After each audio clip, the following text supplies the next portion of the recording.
Wow.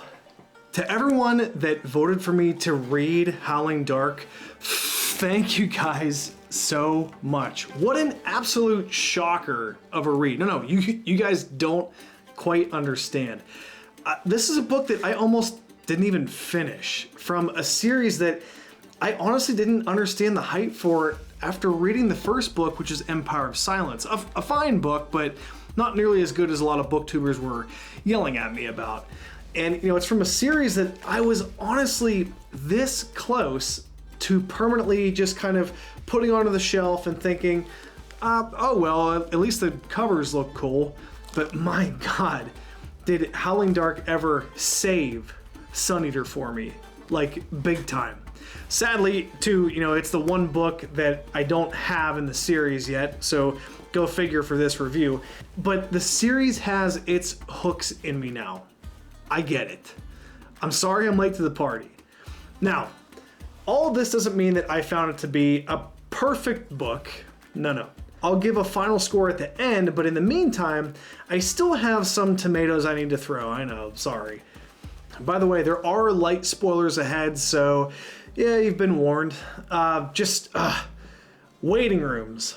Why are there so many scenes of people literally sitting in waiting rooms in this book?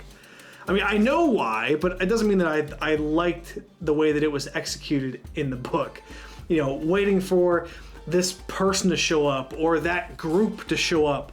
Those scenes really tested my patience with this book while I was reading it in mid-March. Another issue I have is that I'm not really feeling Hadrian, the main character, this guy right here. I'm not really feeling his relationship in this book, or really this book or Empire of Silence. It all still feels pretty forced to me. Like, Hadrian can keep telling me how much he loves so-and-so, but that doesn't mean that I believe him or that I'm actually feeling that through the writing, which honestly, the writing part is still pretty cold to me at times from Christopher Ruocchio, the author of the book. Don't get me wrong though, there are definite improvements from book 1 to book 2. And I expect that to continue in book 3. Ruocchio is obviously a technical wordsmith. But I always found Empire of Silence to be void of any kind of heart or soul or feeling to it, but that changed a bit with Howling Dark, which was a pleasant surprise. So with those couple gripes, and a gripe that many of the side characters, besides one or two, feeling pretty empty to me still, that's where my critiques for Howling Dark basically end. I mean, okay, let's just get into the good stuff already. This book is it doesn't get said enough. Howling Dark is so much better than the first book. Like, embarrassingly better. Hadrian, the main character, feels like he has a pulse in this book.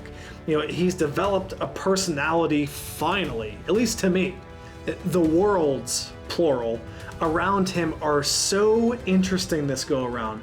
The different creatures and godlike figures in this book that Hadrian speaks to are so much fun. Those conversations are literally fun to read, and I love that in books. I love whenever fantasy, whether it's fantasy or horror or whatever, when a great conversation is happening. It happens all the time in Game of Thrones, by the way. George R.R. Martin is a master at this. Great conversation is more fun to me to read than even a great action scene a lot of the time. And Ruocchio does it to a fantastic degree in Howling Dark. And I know that Ruocchio said that none of his books are religious, but to me, Howling Dark definitely touches upon life, death, man, God, machine, all of that.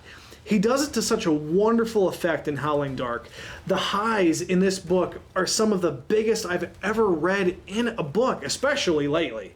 The political intrigue moments, the conversations are just candy to read about. And I know I talked a lot about conversations, but the fighting in this book is really well executed, also. The action scenes are awesome. I just was able to visualize everything going on in this book very, very well. Especially whenever we had scenes with the hero and the villains, which, there's plenty of villains of different kind of shapes, sizes, and appearances in this book, which is so damn cool. There's fantastic imagery in here, and Ruocchio really lets his imagination run wild, and it is much more vast and fantastical than Empire of Silence had me believing. Just wow, man. I am so happy I read this book. I'd heard it gets better after Empire of Silence, and geez, does it ever? You know, like I said, Howling Dark isn't perfect, but it gets an extremely respectable 9 out of 10 from me, and I can't wait to continue this freaking series. I don't think I'll dive into Demon in White immediately. But I'm very, very anxious to continue the series now and to go forth with Demon in White. Man, I expected better with Howling Dark, but I don't think I was prepared for how much better it actually was. So good on you, Chris Ruocchio. I am now a believer. What a book. Can't wait to continue. Anyways, everyone, that's all. I'm the Midnight Chronicler. Thank you so much for being here. I will talk to y'all very, very soon.